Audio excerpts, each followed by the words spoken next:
Got me.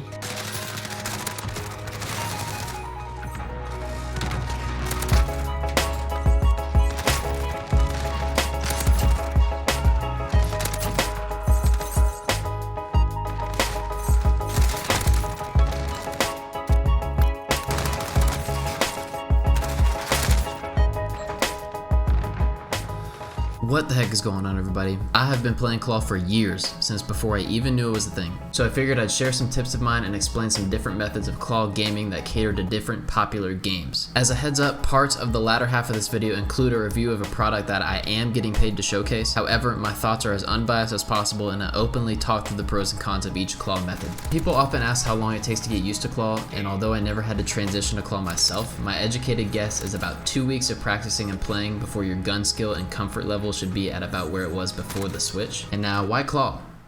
There are some obvious limitations of the regular controller grip that you guys already know. On default button layouts, you can't jump or drop shot or reload without taking your thumb off the right stick, meaning your control of your aim suffers from needing to use these buttons. Playing Claw allows you more button options and more aim control without having to buy yourself a scuff or a battle beaver or some sort of back button attachment. And now, for the first of the 3 Claw methods I'll be showcasing in this video, it's 5-finger Claw. This is my personal preferred method of Claw, and the one I recommend for games that don't really require a ton of use of the D-pad on the left. From the default controller positioning, you're going to want to extend your left middle finger out to hold the bulk of the controller's weight. From there, keep your right hand light on the controller and allow it to fall into this claw positioning. I play on default flipped, meaning that R1 shoots and R2 throws the grenade, to keep my middle finger closer to the rest of the buttons so it doesn't have to strain. And the main limitation of this method is that it only covers 4 of the face buttons, and that brings us into the next Claw method called 6-finger Claw, and it requires matching how my right hand looks right now. This allows optimal use of both the D-pad and the buttons on the right. In a game like Call of Duty, the D-pad is typically only used for kill streaks and kill streak selection, but if you're playing something like Fortnite that requires the use of all buttons for optimal building, editing, and shooting, this is where you're going to see this method used a lot more. Same with the next one.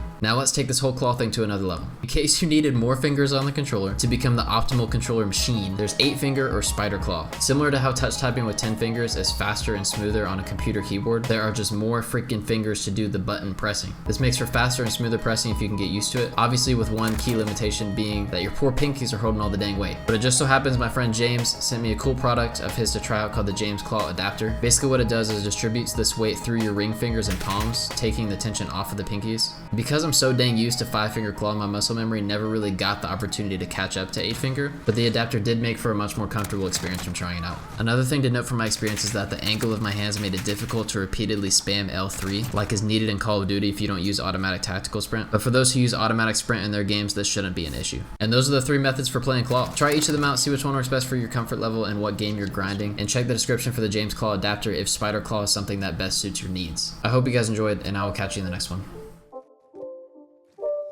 It's not a game.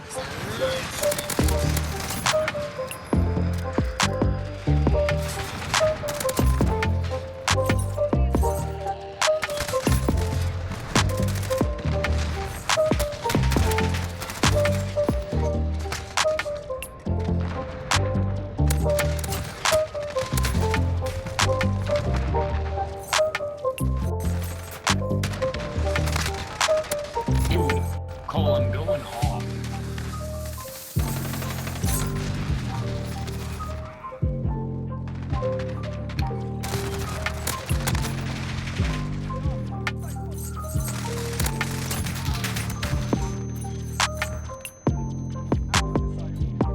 Haha.